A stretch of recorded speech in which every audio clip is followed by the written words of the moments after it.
In this special compilation, we will revisit classic Sasquatch stories from the greater Vancouver area. First, we will explore native legends and historic reports from Vancouver proper.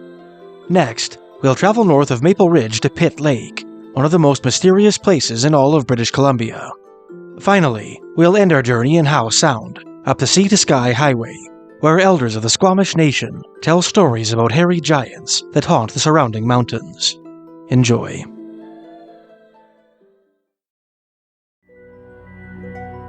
Vancouver, British Columbia, the beating heart of Canada's westernmost province.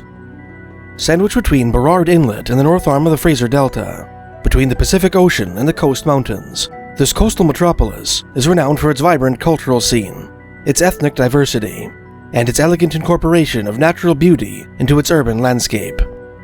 It has played host to some of Canada's most cherished artists, including Haida sculptor Bill Reid and Vancouver Island painter Emily Carr, and has served as the whetstone on which some of Canada's most beloved actors and comedians, from Colin Mochrie to Seth Rogen, honed their craft. Its streets and buildings are regularly used as sets for Hollywood movies, earning it the nickname Hollywood North. Beneath its cosmopolitan charm and urban chaos, the so-called Rain City has an undercurrent of primitive mystery, reflected by the totem poles, panel carvings, and cedar masks that ornament its parks and public areas, striking evocations of its storied past. Long before Spanish explorer José María Narváez first sailed into Burrard Inlet, the local Coast Salish told stories about a frightening human-like monster that haunted the surrounding rainforests. When white frontiersmen began to settle Canada's southwest coast in the early mid-1800s, dispatched by the Hudson's Bay Company or drawn by the lure of gold, this figure of native myth occasionally crossed paths with them. Sightings of this mysterious wild man increased dramatically throughout the 20th century, proportionate with a rapid increase in settlement, and in the number of white men who ventured into the wilderness by dint of recreation or occupational necessity. In this piece, we will explore classic Canadian Sasquatch stories from Vancouver. The Greater Vancouver Area, or Metro Vancouver, stretches from the shores of the Strait of Georgia, up the valley of the Lower Fraser River, to the historic village of Fort Langley, encompassing the western half of British Columbia's Lower Mainland. This area lies entirely within the ancestral domain of the downriver Halkomelem, a collection of Central Coast Salish tribes united by a common dialect. Vancouver proper, and the Point Grey headland in particular, comprises the traditional home of the Musqueam, a First Nation which took its name from a mysterious grass which once fringed the Fraser River. According to Musqueam tradition, this grass grew from the droppings of a sealkey, an enormous two-headed serpent saturated with preternatural power, in which the natives of Canada's west coast universally believed.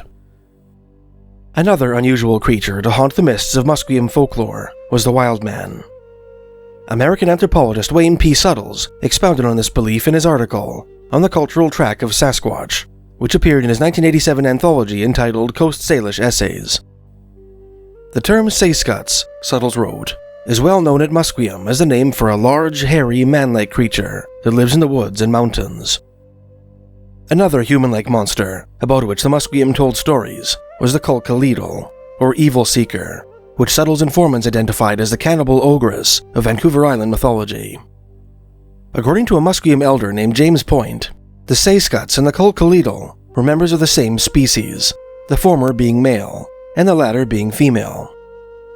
In 1963, 82-year-old Point told Suttles a traditional Musqueam story about the wild people, saying, "It must have been long ago, when there were still only Indians here, and everywhere upon the river, too, there were only Indians. There were none of those who were called white people, but only Indian people. According to the old people, walking in the woods, everywhere away from water, were what are called Ilpadal. They were big, resembling a person, but tall, far taller than the biggest people here, and it is said that their wives are what the people called the Kulkalidal. It must have been that now deceased Kulkalidal, who was the one who came down to the shore when it became evening and was nearly dark, carrying on her back what was called an Ilpadal, as a container for everything that she was getting on the ground, as she roamed all over the woods. These were all sorts of lizards, frogs, and snakes, just all sorts of things like that. They were inside the basket that she carried on her back when she was going around doing that. When it had become evening or nearly dusk, she went from one to another of the houses at that time, sort of sneaking after the people when the Indians had nearly gone to bed. And sometimes she would catch a small child who was still outside. She would quickly jump to grab it and put it into the basket that she carried. Suttles did not include the rest of Point's narrative, stating only that the ogress spoke, danced, and sang under the possession of an evil spirit, and was ultimately roasted to death in her own fire pit, in a repetition of other basket ogress stories common to native traditions across British Columbia. Interestingly, the Sasquatch and the Kulkaleetal were not the only wild people which the Musqueam believed haunted the rainforests of the Pacific Northwest. Later in his article, Suttles included a brief passage from the narration of Musqueam elder Andrew Charles, who, in 1960, described a strange event that occurred years later with 2 other men in the Gulf Islands, which abut Vancouver Island's eastern shore. While following a game trail through the forest, he and his fellow hunters heard a succession of peculiar noises in the distance, followed by the unmistakable sound of a Douglas fir crashing to the forest floor. The natives attributed the noises to creatures called the Kwakwakwanatseals, which Andrew's wife, Christine, translated as the Little Choppers. It is supposed to be an animal that has the habit of knocking down dead trees, Andrew explained. It has only one leg, and something in its hand to strike the dead trees with. You could hear it. It's gone out of existence. You don't see them anymore. South of traditional Musqueam territory, around the low-lying estuary of the south arm of the Fraser River, from Richmond to Point Roberts, lies the ancestral heartland of the Tsawwassen First Nation, whose name means land facing the sea. Like their northerly neighbors, these Coast Salish people also believed that a race of wild men dwelled in the forest beyond their villages. Scottish botanist Dr. Robert Brown, leader of the 1864 Vancouver Island exploring expedition, appears to have included some traditional Tsawwassen wildman stories in his 1873 book, The Races of Mankind. One of these appears to be a Tsawwassen variation of the basket ogress legend, so common among the indigenous traditions of British Columbia. Slalakum Kulkalaith, the evil women of the Fraser River Flats, Brown wrote. Once upon a time, a long time ago, 2 bad women lived on Fraser River. They are still remembered as the Kulkalaith. They lived on young children and traveled about from village to village, picking up their victims and pitching them into a basket woven of water snakes, which they carried on their backs. Brown described how one of the evil women took her predations to a native village near Point Roberts. The men of this village routinely headed out to sea on fishing trips, and the women either occupied themselves hunting clams and berries or napped in the longhouse, leaving their children to play unattended on the beach. Kulkalaith came along, Brown wrote, and snatching up the children one after another, pitched them into her snake basket. And before their cries could alarm the sleeping village on that sleepy summer afternoon, she had escaped into the woods with them, and lay concealed in its dark recesses until nightfall, when she lit a fire. The ogress proceeded to dig a pit and heat a quantity of stones. She intended to steam the children by placing them in the hole with the hot stones, pouring water over them, and covering the earthen oven with cedar bark mats. The children, having recovered from their fright, discerned the evil woman's intentions and resolved to escape their hideous fates. The ogress then ordered the children to shut their eyes and dance around her in a circle. The prisoners did as requested and began blindly capering around the monster. The littlest children, overwhelmed by fear and curiosity, frequently opened their eyes to see what the ogress was up to. When the hag perceived these infractions, she sealed the offending eyes with tree sap. The oldest children prudently kept their own peeking inconspicuous and infrequent, lulling the old monster into a sense of security, and sparing them from the handicaps imposed on their young companions. At one point, the ogress stooped down to tend to the fire. The older children seized the opportunity and pushed her into her own pit, holding her there until she was reduced to embers.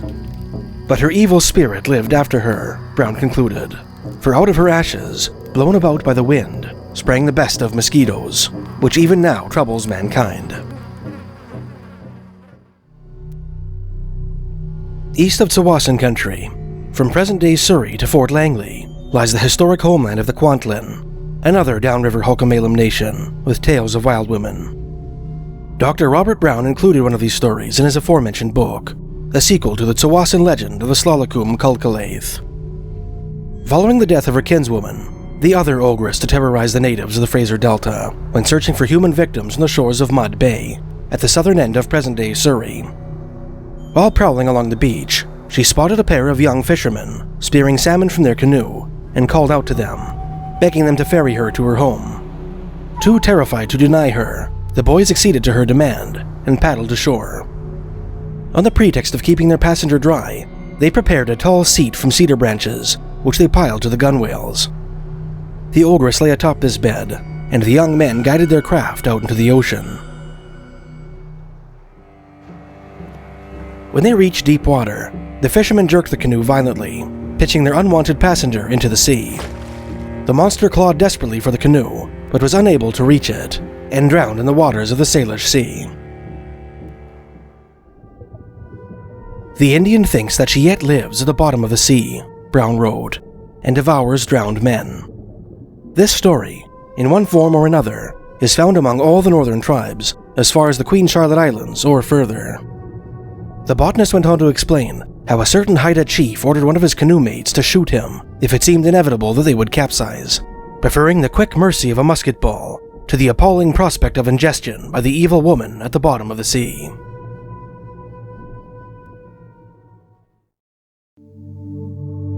Later in his book, Brown included another Kwantlen tale set in a native village near present-day Fort Langley, at the easternmost edge of the greater Vancouver area. The story revolves around a widow who lived with her 3 sons. One day, her eldest son decided to go on a vision quest, praying, fasting, and frequently washing himself with cold water in a remote corner of the wilderness, in the hope of obtaining the guardianship of an inhuman spirit. He asked his mother for permission to attempt this dangerous operation, and despite her fierce protests, eventually received her blessing. So he went away and wandered through the woods, Brown wrote, until he came to a lonely lake surrounded by swampy marshes. There, the boy met a crane, who invited him to visit the home of his master on the other side of the lake. The boy acquiesced and allowed the bird to ferry him across the water. On the opposite shore stood a strange house, which the boy entered on the crane's encouragement. No sooner had he passed the threshold, however, than the door slammed shut behind him. The boy peered into the darkness of the hut.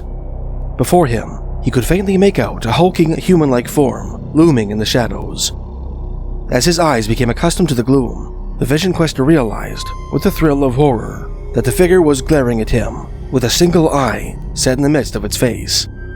He had entered the home of Natsachen, or Kokwachem, a dreaded one-eyed giant.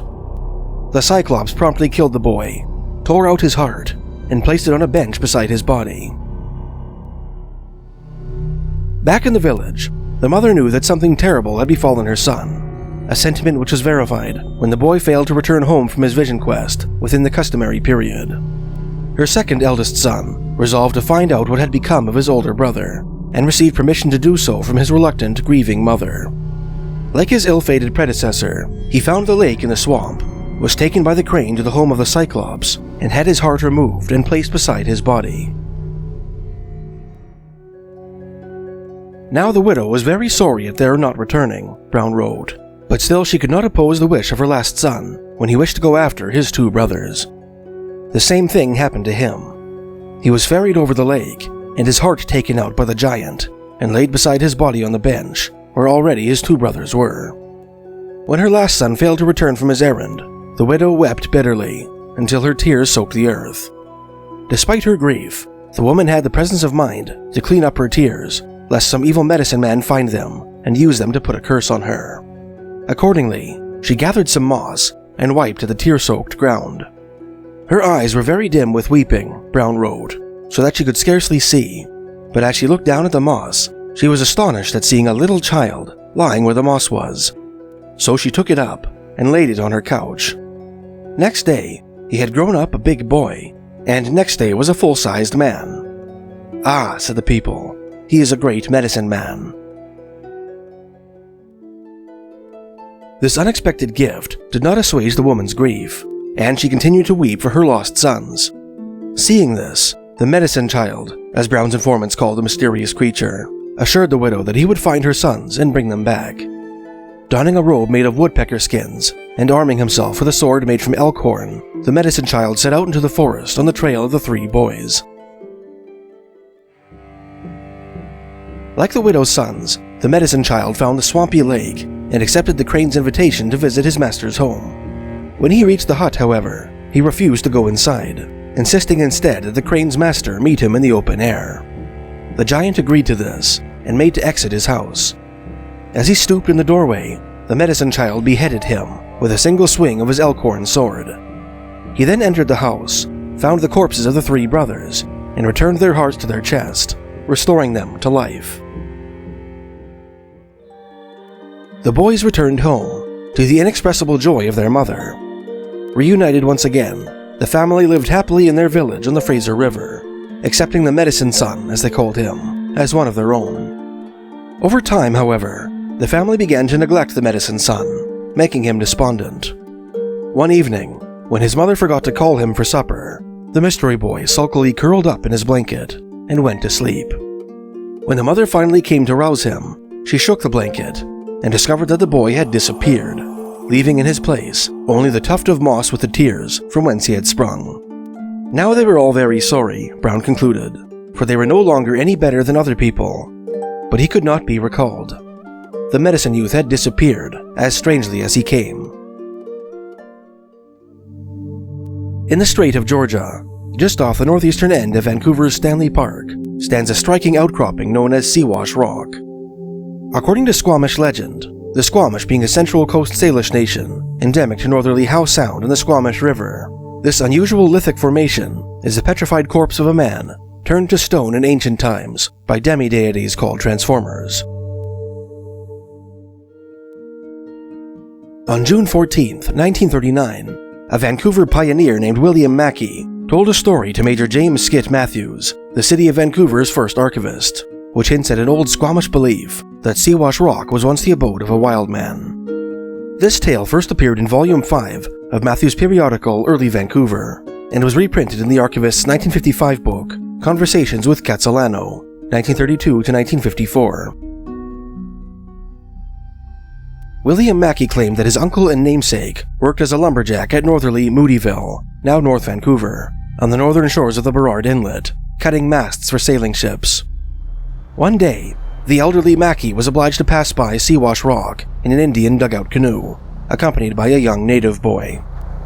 The boy fearfully urged the logger to steer clear of the landmark, telling him that it was home to slollicooms, or dangerous preternatural entities like wild men and two-headed serpents. Mackey paid no heed to the remonstrances, telling the boy that slollicooms did not bother white men like him.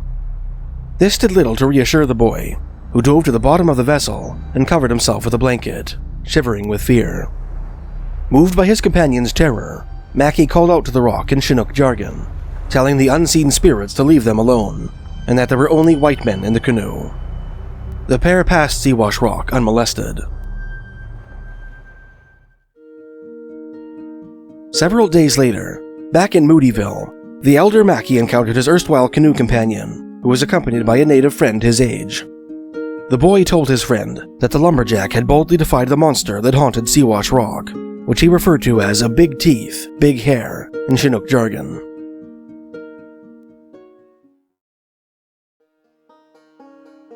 The city of Vancouver was born from the tangenta of the Fraser Canyon Gold Rush, a mad dash for the Lytton goldfields, which began in 1858 and spread to northerly Caribou Country in 1861.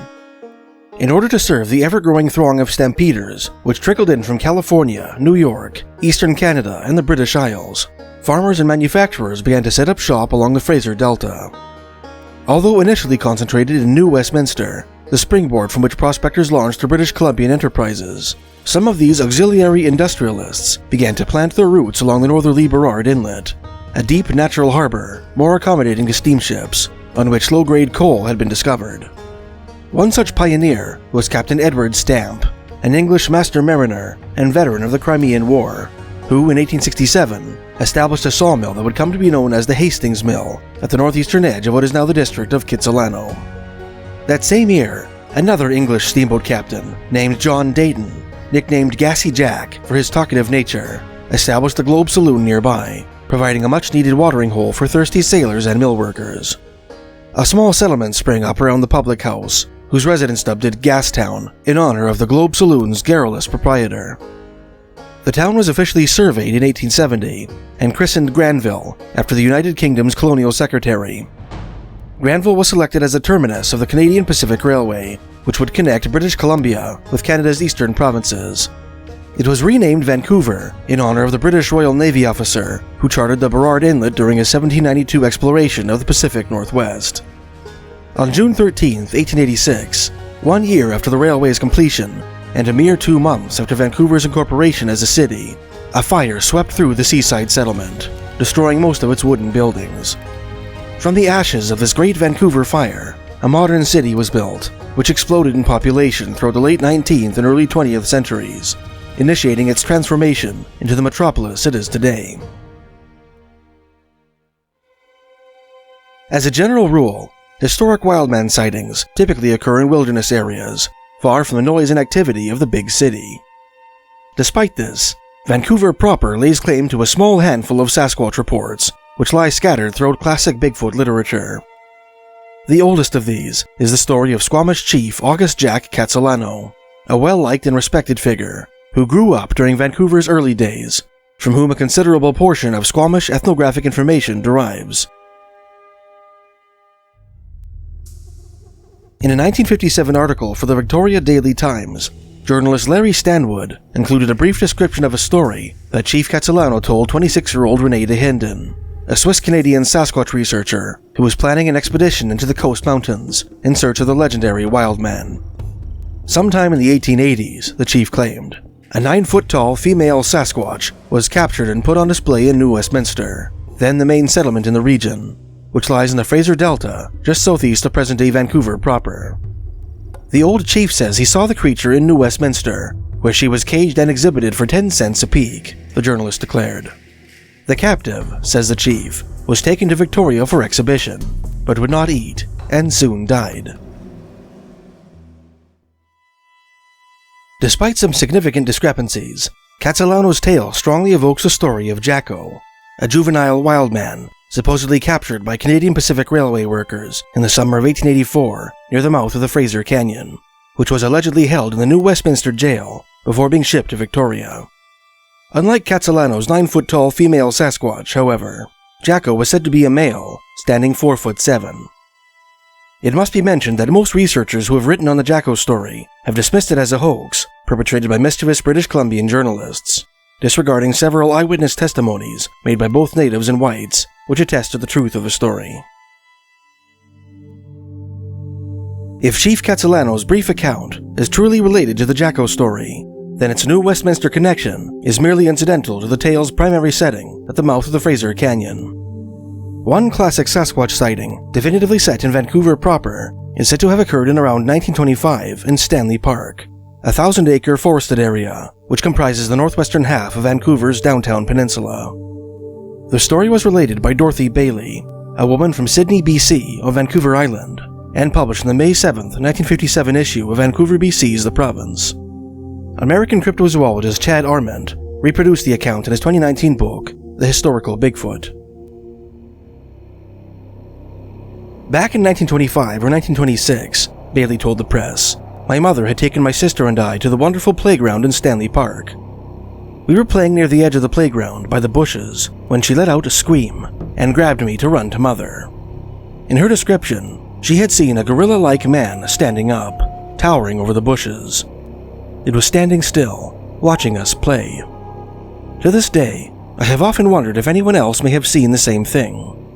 With so much talk about the Sasquatch lately, it makes me wonder if that could have been a Sasquatch, and if they inhabited Stanley Park years ago, when it was a much denser forest than it is now.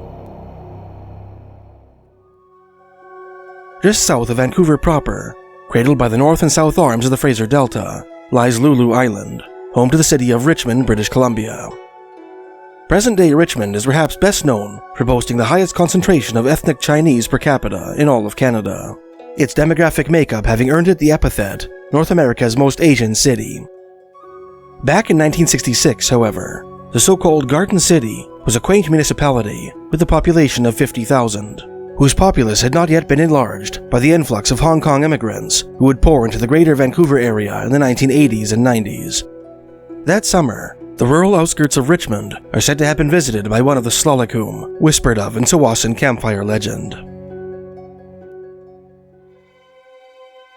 The series of sightings which comprise this story were collected by Canadian Sasquatch researchers John Willison Green and Renee DeHinden, and detailed in several British Columbian newspapers. Green's coverage of the events is uncharacteristically inconsistent, conflicting with contemporary newspaper articles and deviating across his various writings. In his 1978 book, Sasquatch: The Apes Among Us, he mistakenly dated the sightings to 1969. According to Green in his 1973 book, The Sasquatch File, brothers Don and Bob Gilmore, who owned a farm on the No. 8 road, which runs up the eastern end of Lulu Island, noticed that something in a pine bog adjoining a distant field was scaring their cattle, so that they would stampede up towards the barn. The brothers found this odd, as their cattle had spent their lives on the open range, and had never previously retreated to the farmyard on account of wild animals.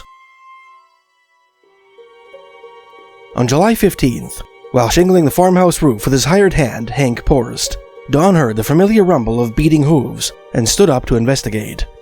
To his astonishment, he found that his cattle were being chased by a dark, hairy animal. According to an article in the July 23, 1966 issue of the Vancouver Sun, the farmer claimed that the animal went on all fours like a bear. The next day, Bob discovered that a section of barbed wire fence, which ran through the aforementioned pine bog about half a mile from the farmhouse, had been ripped 2 feet out of the ground and tossed aside. While mending the fence, neither he or Don heard the telltale roll of stampeding cattle, and stepped out into the open to see what was causing the commotion. The farmer saw a hairy black figure chasing the cows on all twos, as Green recorded it. About a week later, on July 21, 1966, a 35-year-old English-Canadian artist named John Osborne, while sitting on an embankment on either the No. 5 or No. 3 road, closer to town, sketching the landscape, spotted a brown, slim, 7-foot, hair-covered man-like creature standing in a patch of brush. It wasn't ape-like, he told a reporter for the Vancouver Sun. It was like a big hairy man, about 6 feet 8 to 7 feet tall. The artist, who had never heard the legend of the Sasquatch, proceeded to sketch the creature, which he observed for about 15 seconds from a distance of about 75 feet, before it walked back into the bush. His drawing was published in the July 22, 1966 issue of the Vancouver Sun. Later that same night, a woman named Darlene Leaf, who was babysitting at her neighbor's house at Westerly No. 2 Road, which now cuts through the heart of Richmond, heard the horses making a great fuss in the barn about 10 p.m. Although the babysitter neglected to investigate the excitement, she encountered what she assumed was the source of it several hours later, after her charge's parents had returned home. While walking back to her own residence, she spotted the head and shoulders of a man-like figure looming from behind a row of 7-foot-tall raspberry bushes.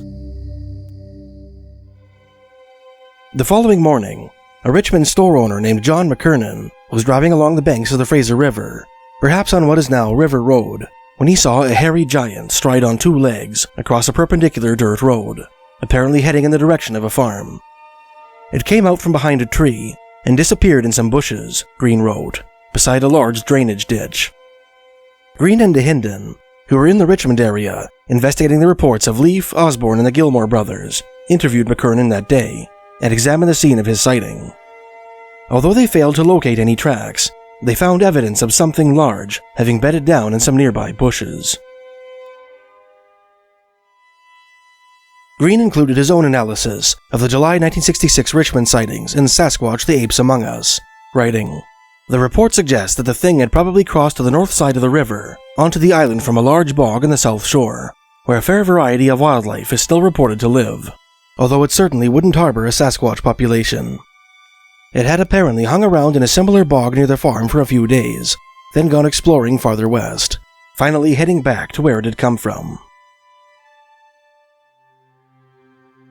Unbeknownst to Green and DeHinden at the time, July 1966 bore witness to another Sasquatch sighting in the nearby city of White Rock, located a short distance to the southeast, just south of Surrey. DeHinden learned of the event 3 years later and related to Green, who published a brief description of it in the Sasquatch File. According to Green, a man named Latoul, who who lived in a small house built against a steep bank on the outskirts of White Rock, claimed that an enormous man, covered with light hair, walked up the long trail to his home one moonlit night. The creature loitered about the house for some time, before climbing up a ladder onto the roof, and proceeding up the hill against which the house was built. The tool reported the incident to the RCMP, who conducted a fruitless investigation of his property. Green claimed that by the time he got around to investigating the sighting, the RCMP report, which included a sketch of the creature that Latoul had witnessed, had been destroyed.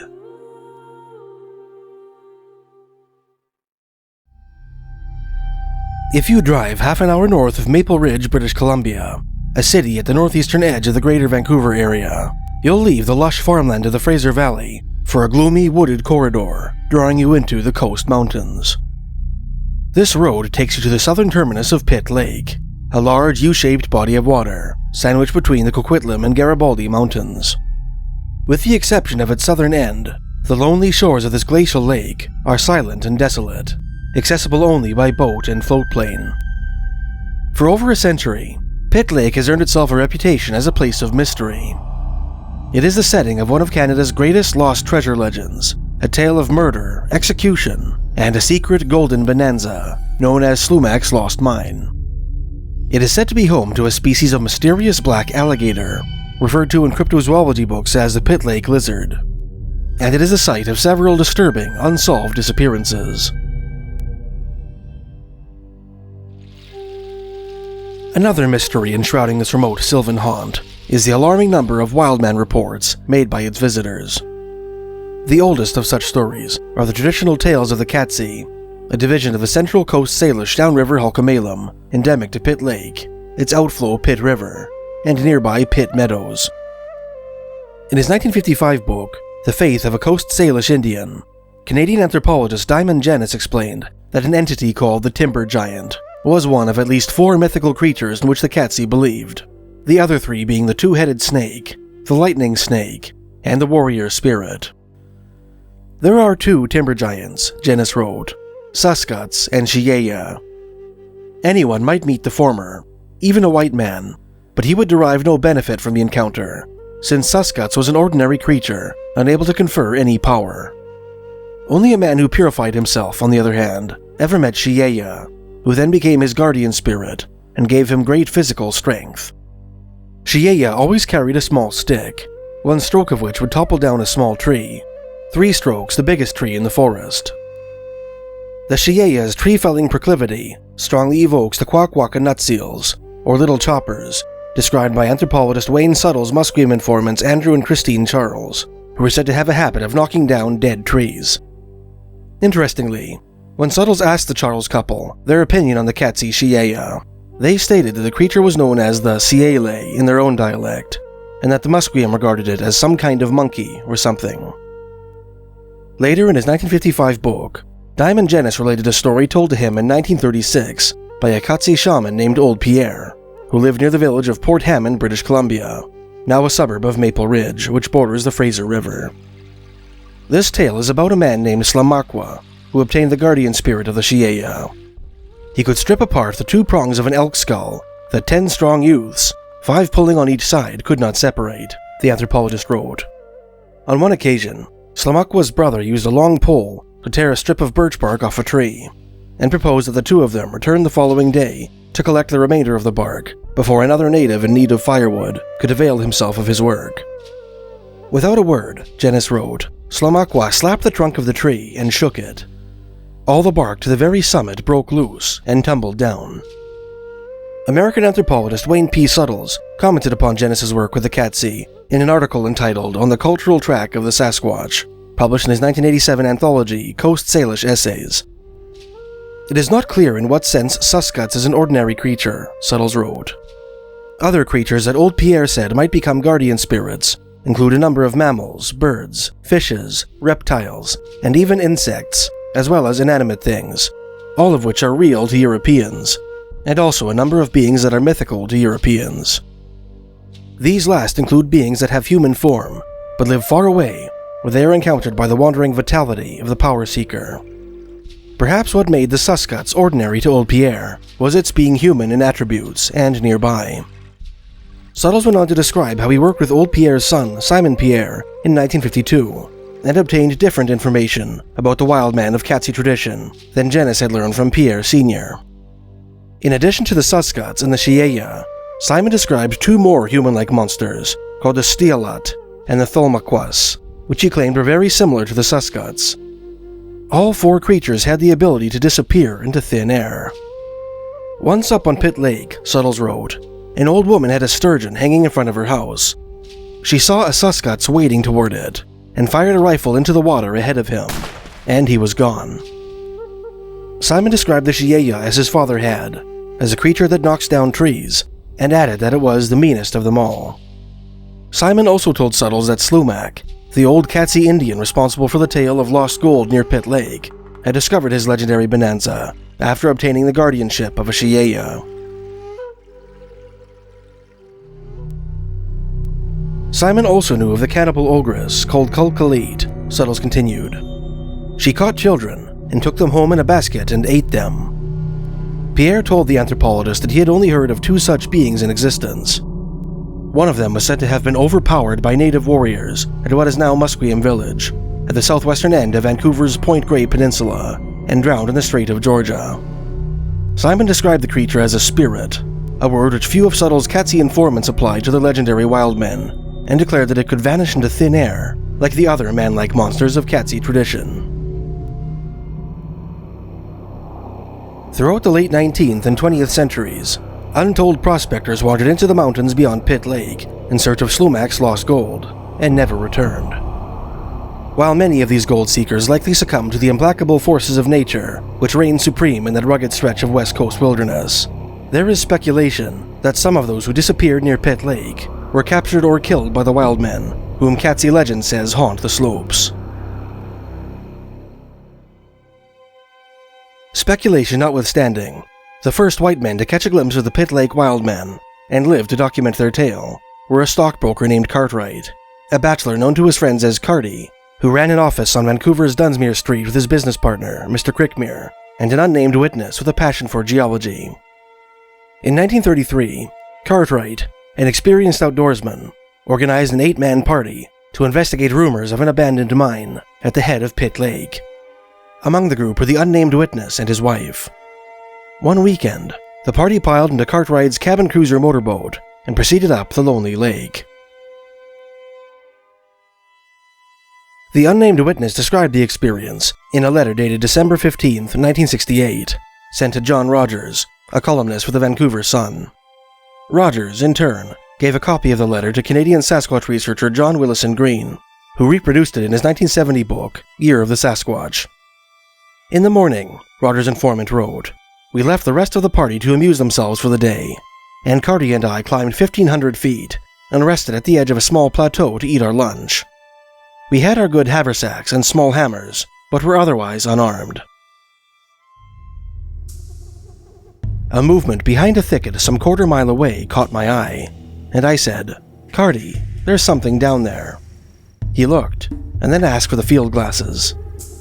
We both thought it was a black bear feeding on berries. Then he exclaimed, "Here, look at its face."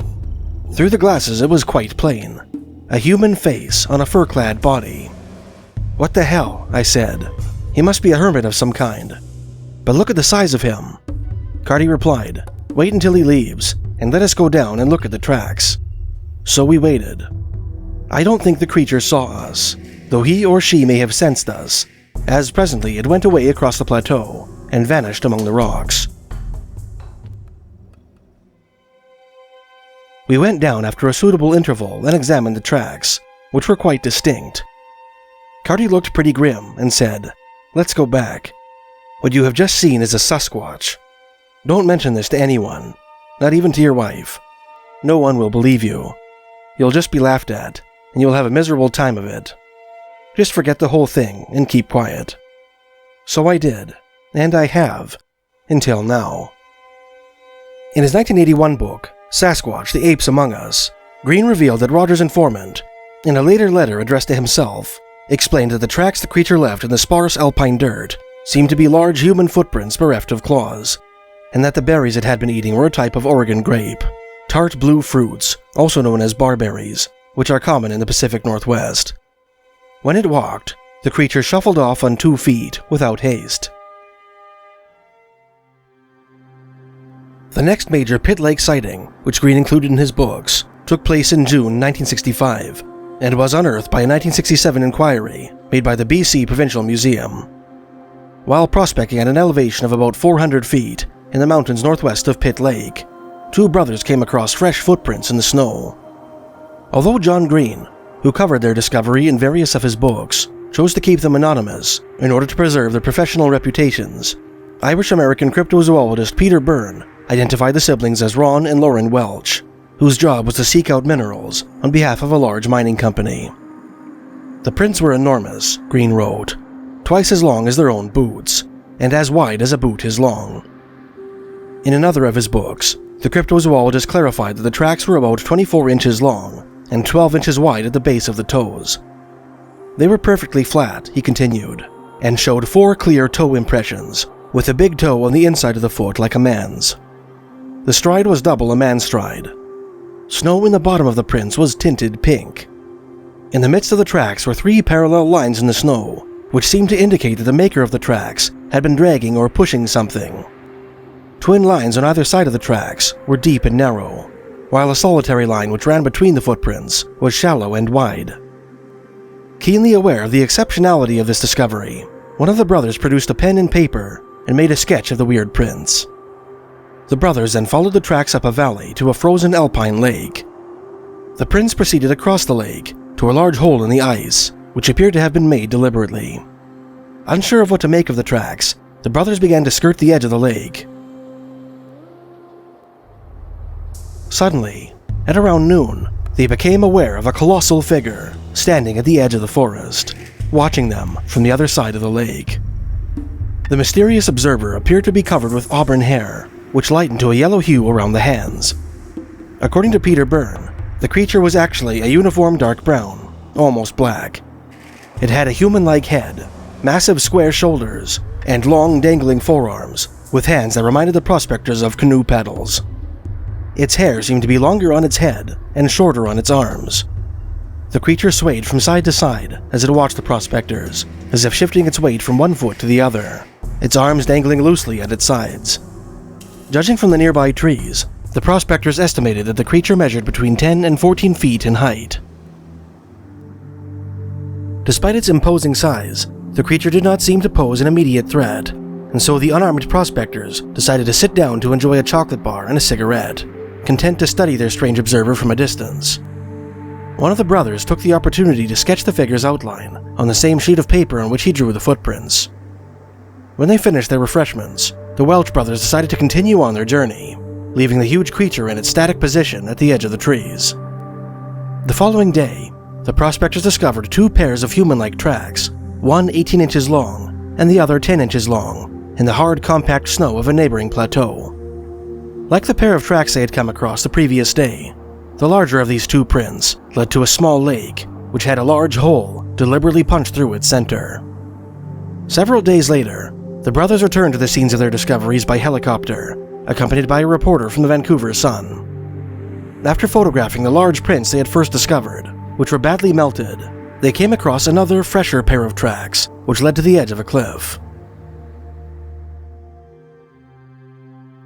In his commentary on the strange discoveries, John Green wrote, "Plainly, the creature they saw had dragged some big object to the lake, and presumably, since no such object was in sight, it had dumped it through the hole. But there is no clue as to what the object may have been. There is an additional possibility that the things that made the tracks were entering the water through the holes they had made in the ice."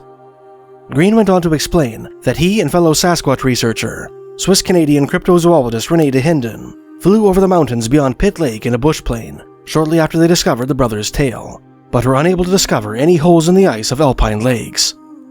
The researchers took this as an indication that whatever operation had been conducted by the makers of the tracks was not a common practice among the wild men of Pitt Lake. Peter Byrne, conversely, likened the holes in the ice described by the Welch brothers as a similar anomaly discovered by his organization, the International Wildlife Conservation Society, in Elbow Lake, northern Washington, in 1971.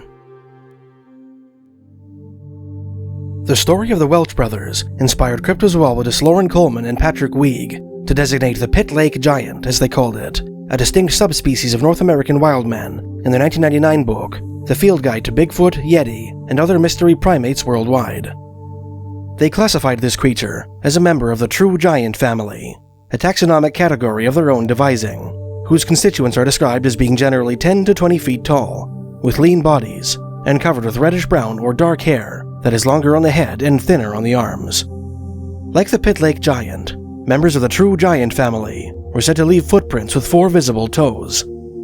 Other members of this class, which appear in Coleman and Weig's book, are Grendel, the monstrous antagonist of the Dark Age Saxon epic Beowulf, which made its home in a Scandinavian swamp; the legendary Umfar Lea Mor, or Big Grey Man, said to haunt the misty slopes and passes of Scotland's second highest mountain, Ben Macdoy; the Tano Giant, supposed to dwell in the mountains of central Ghana; the Nialmo, which abides in the Himalayas of northwestern Nepal; and the Jimbra and Changara, which are said to inhabit the remote outback of western and southern Australia.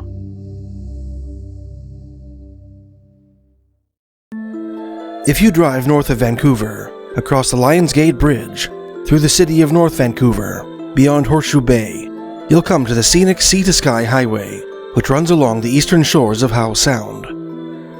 At the head of this enchanting fjord, where the Squamish River drains into the sea, lies the quaint town of Squamish, British Columbia, a popular stopping place for skiers and snowboarders on their way to the white slopes of Whistler. This mountain town is a popular recreational destination in its own right, being home to an imposing granite cliff known as the Squamish Chief, renowned by rock climbers the world over, and boasting what are regarded as some of the best mountain bike trails in the world. For millennia, the head of Howe Sound has served as the hub of the Squamish Nation, a division of the Central Coast Salish, whose ancestral territory encompasses Howe Sound, the watershed of the Squamish River, and much of the Burrard Inlet. Like other Coast Salish nations, these people have traditional stories about mysterious wild men that lurked in the surrounding rainforest, old campfire tales that appear to have been affirmed by a handful of chilling encounters made throughout the 20th century. In this piece, we will uncover classic Sasquatch stories from Squamish. The oldest ethnographic work on the traditional tales of the Squamish appears in the 1895 German language book, Indian Myths and Legends from the Northwest Coast of America, written by German-American anthropologist Franz Boas, whom some call the father of American anthropology. Under a chapter entitled Legends of the Squamish, Boas included a story set at the southern end of Lillooet Lake, in the traditional domain of an interior Salish people called the Lillooet. In this story, a newly bereaved widower set out into the wilderness on a mythical quest, hoping to retrieve the soul of his wife from the land of the dead. This ultimately fruitless errand required him to sneak past several spiritually powerful creatures, aided by a magic substance which he obtained from a pelican. These preternatural guardians included the double-headed serpent, which Boaz's informants called the Slalakum Atlke, a mysterious bird called the Tletska Wool, and a giant called Saskats, who devoured any humans who tried to pass his lair. In a footnote in their 2006 translation of Boaz's book, Canadian ethnographers Randy Bouchard and Dorothy Kennedy identified this creature as the Sasquatch of upriver Hulkamalum tradition. Another of Boaz's stories is a Squamish variation of the Basket Ogress legend, common to folk traditions throughout the Pacific Northwest. A nearly identical story appears in English-Canadian ethnologist Charles Hiltout's 1900 treatise on the Squamish. Squamish elder Louis Miranda told another iteration of this tale to Dutch linguist Art H. Cowpers, who included it in his 1967 book on the Squamish language. Miranda's story was reproduced in the 2008 anthology Salish Myths and Legends. One day, the story goes, a group of children of various ages were swimming and playing in some shallow water on the beach. The eldest of these children was a woodcarver named Tetkatsin, who sat facing the water, with his back to the forest, whittling a piece of wood. While the children were engrossed with their amusement, a huge old ogress called Kulkaleel emerged from the woods and crept towards them, carrying a large basket on her back. In one version of the story, this basket was made from woven snakes. Silent and stealthy, she snuck up behind Tetkatsin, scooped him up in her huge arms, and tossed him into her basket. In the version of the story recorded by Cowpers, Cul Khalil found the children alone in a Squamish house, their parents having left to fish and forage.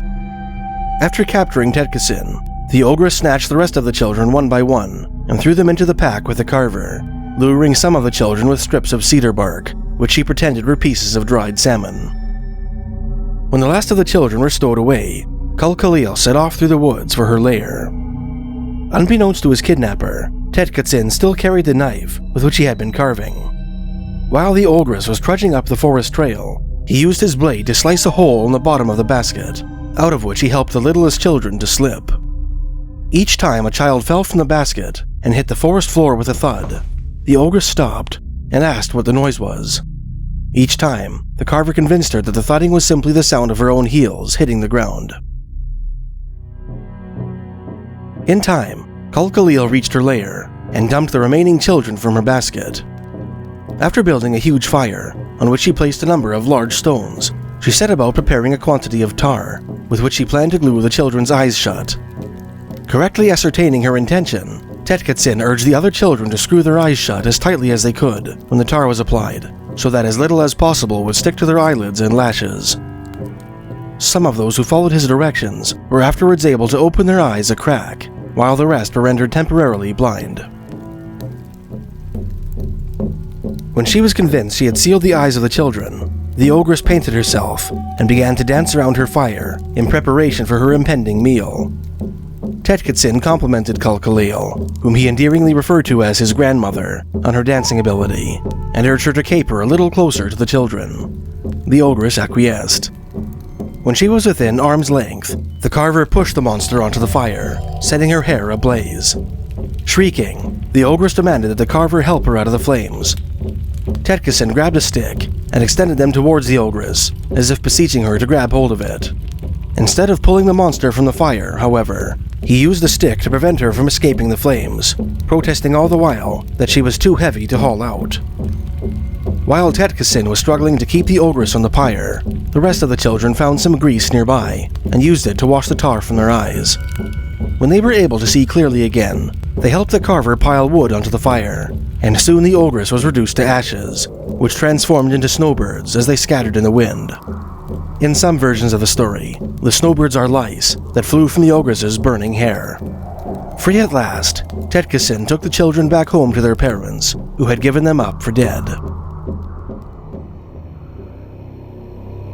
Major J.S. Matthews, the first archivist of the city of Vancouver, included a note on the Squamish belief in the basket ogress in the 1935 issue of his publication, Early Vancouver.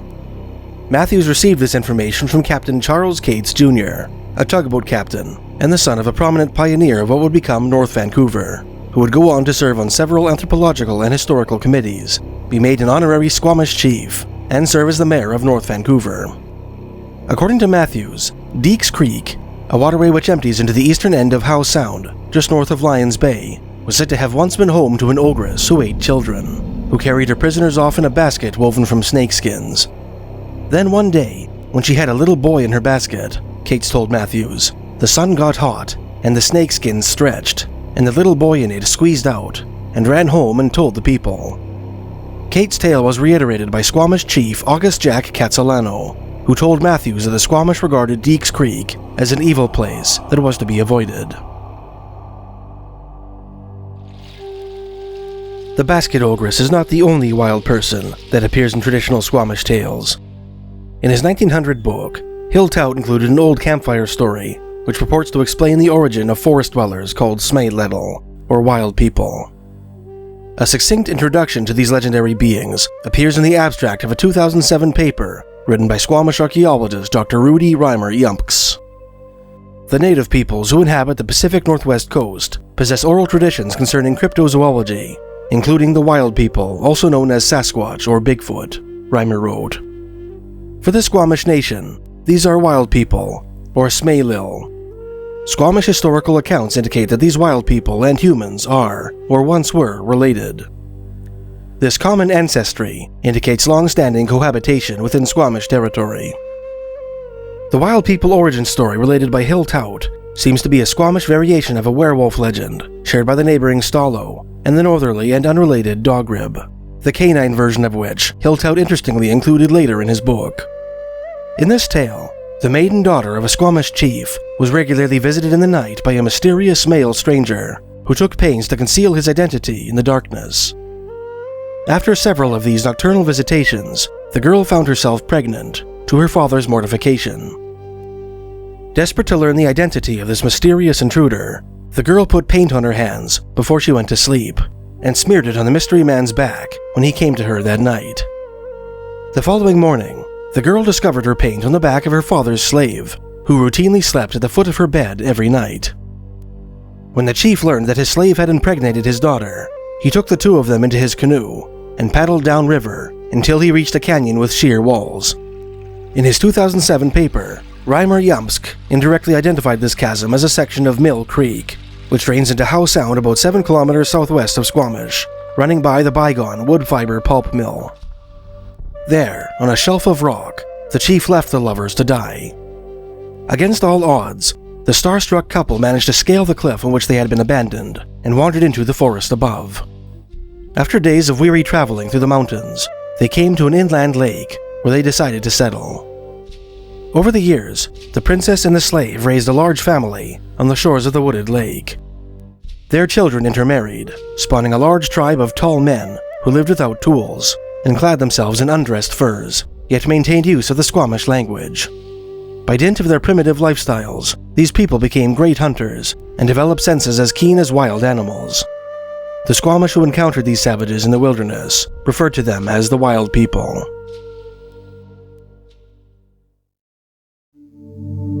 Kuipers reproduced this story in his 1967 Linguiography and added 2 more tales of encounters with wild people, related by his Squamish informant, Elder Louis Miranda. One of the tales was the account of Miranda's great-great-uncle, who hailed from the southwesterly seaside community of Sechelt, which lies on British Columbia's Sunshine Coast. When his wife died, the man fell into a deep depression, which could only be mitigated by daytime trips into the wilderness. In the style of Squamish medicine men and vision questers, the uncle made a habit of washing himself frequently in cold spring water during his wilderness escapades, which the Squamish believed purified the spirit. Each of his successive adventures brought him ever deeper into the wilderness. He used to come down when darkness fell, Miranda said, but finally it got so that he would camp out in the mountains and stay away for long periods. One day, the uncle's wanderings carried him to an alpine lake. Night had already fallen by the time he reached this body of water, and so he camped on the lakeshore. The following morning, he awoke to see the telltale plume of campfire smoke rising from the opposite shore.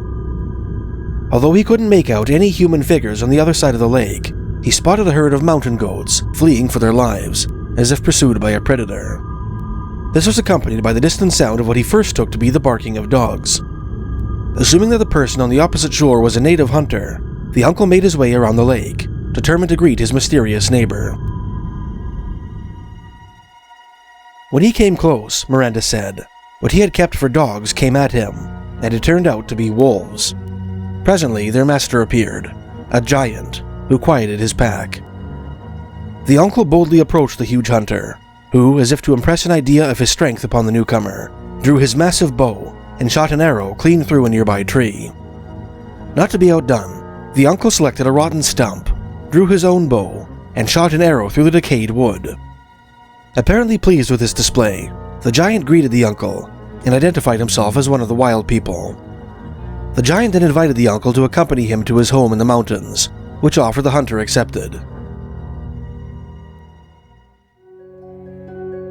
The giant's village proved to be a populous community, whose inhabitants treated their guest with all courtesy. When the uncle announced his intention to return to his own home, the giants gifted him an enormous bundle of mountain goat skins, which was far too heavy for him to carry. His giant friend then hauled the bundle to the lake on which the two of them had met, and laid it by the shore, telling the uncle that he would go no further. For weeks, the uncle made regular trips from the alpine lake to Sechelt, carrying manageable quantities of mountain goat skins back with him on every journey. His friends repeatedly inquired into the source of his treasure, but the uncle never told them where the skins came from. On his deathbed at last, Miranda concluded, he told about the tribe he had seen up in the mountains. After his death, People would go and look for the tribe he had told about, but no one discovered them, and afterwards they stopped looking for them. Later in his book, Kuipers included an English translation of another wildman story told to him by a Squamish informant. According to this tale, a man from the mouth of the Squamish River decided to go on a hunting trip. He paddled southwest to the mouth of Mill Creek and headed up into the mountains. When night fell, he made camp, kindled a fire, and lay down to sleep. That night, long after the fire had died out, the man was awakened by the sound of someone climbing up the slope behind him. His heart pounding in his throat, the hunter grabbed his rifle and peered into the darkness, his surroundings faintly illuminated by the light of the moon. Soon, a hulking man-like figure climbed up over the crest and stared at the prone hunter, who kept still as stone. The figure backed up, as if reluctant to be seen, and melted into the darkness. Moments later, the same mysterious visitor emerged from the gloom and slunk stealthily towards the hunter in a predatory manner. Terrified, the hunter leveled his rifle at the intruder and shot it in the belly, sending it tumbling backwards over the precipice with a shriek. For some time, the hunter could hear the wounded figure groaning from the spot at which its body came to rest. Then the groaning ceased, and all was quiet again. The hunter wasted no time in packing his gear, descending the mountain, and canoeing back to his village. In the ensuing days, he made inquiries at all the neighboring reserves, asking whether any natives had failed to return from their hunting trips recently, but could find no such reports. After a considerable time had passed, the informant said in Squamish, he went back to have a look at the spot where he had camped. Then he went down to what he judged to be the place from where the apparition had come. He reached the bottom and saw a skeleton there. It was indeed a human being, except that the bones were of very large dimensions. The shin bone reached up to his hip when he measured it. It must have been an enormous man. No mere smoky tales bandied about Squamish longhouses.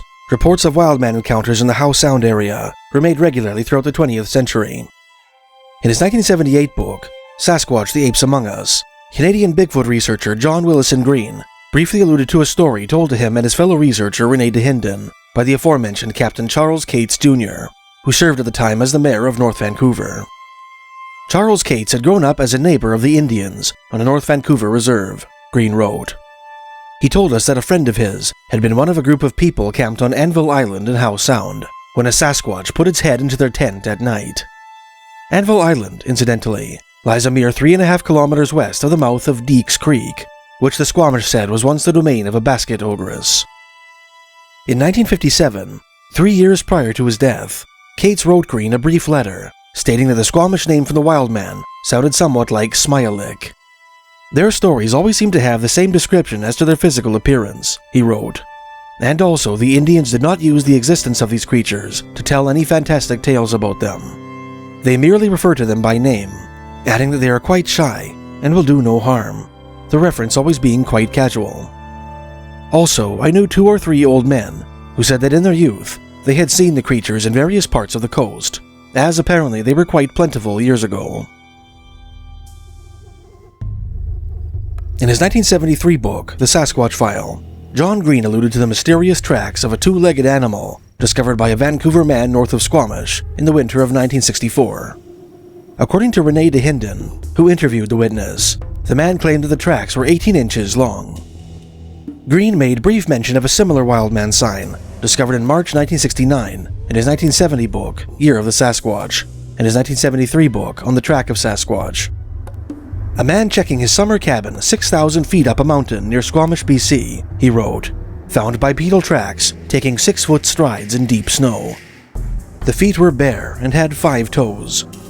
In the Sasquatch File, Green placed these tracks at a tiny body of water called Lewis Lake, located in the Squamish-Cheakamus Divide mountain range between the Cheakamus and Squamish rivers, just west of the Cheakamus Canyon climbing site. The next month, on April 6, 1969, trailblazers scouting a potential ski route in the Callahan Valley west of Whistler discovered a 3rd pair of 5-toed human-like tracks in the snow, which stretched across the slope of Powder Mountain for several miles. The footprints measured 14 inches in length, but indicated a relatively short stride length of between 30 and 34 inches. The prints were first discovered by Ted Osborne, one of the project leaders, and examined thoroughly by Osborne's partner, Jack Wilson of North Vancouver. Wilson told Green and Hinden that whatever made the tracks appeared to stop on occasion to strip spruce buds off the trees, presumably to eat them. As Green put it in Year of the Sasquatch, every time the tracks passed one of the scattered spruce trees, all the new buds are stripped off the tree to a height of 5 or 6 feet on the side of the tracks passed, and husks from spruce buds were in the bottoms of all the tracks. 2 years later, in May 1971, a man named G. Conway, who hailed from the city of Delta, BC, south of Richmond, wrote a letter to John Green in which he claimed to have found huge human-like tracks in a sandbar in the Squamish Valley, more than 30 miles up a logging road. They were 14 inches long, Green wrote, and looked like the photos of Sasquatch tracks, but were fairly old. In his various books, Green included a transcript of an interview he conducted in January 1970 of a highway maintenance foreman who claimed to have spotted an unusual animal several days earlier while driving on the BC Highway 99, about 18 miles north of Squamish. The encounter took place on January 7th, 1970, at about 2:30 in the afternoon. "I came around a slight curve in the road," the foreman told Green, "and there was this animal on all fours facing away from me. A large, hairy animal. I thought at first it was a bear. As I drew closer, it turned sideways, and it got up on its hind legs and ran across the road in an upright position. I knew then it was definitely not a bear. It was a human-like animal, but a monkey-type appearance."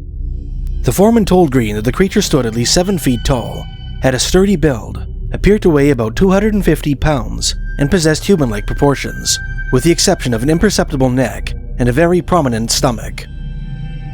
Its body was covered with shaggy 4-inch-long reddish-brown fur, while its head bore dark brown hair that was much shorter than the hair on its body. Its face was flat and apparently hairless, and lighter in color than the hair on the head and body.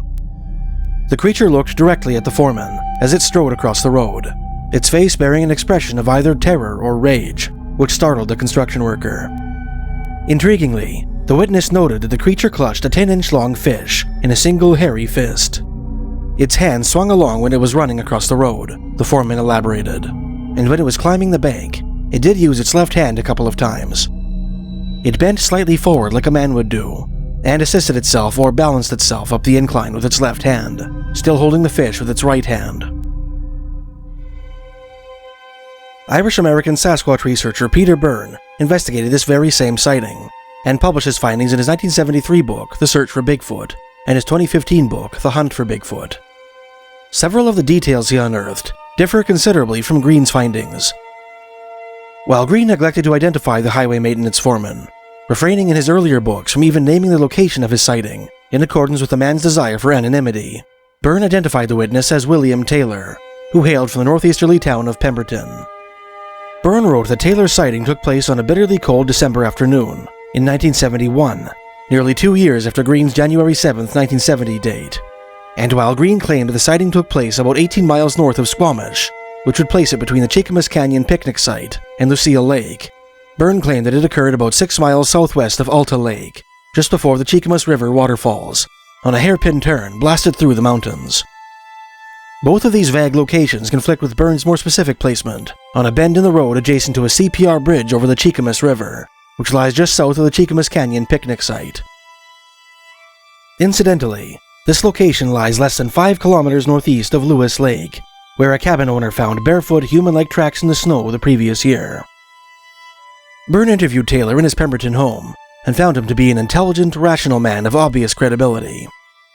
He secretly interviewed several of the man's friends and co-workers, as well as the local police, who made similar pronouncements. His first impression was that it was a bear, Byrne wrote to the subject of Taylor's encounter, for it was down on all fours, close to the bank that edged the road on the left, or the west side of it.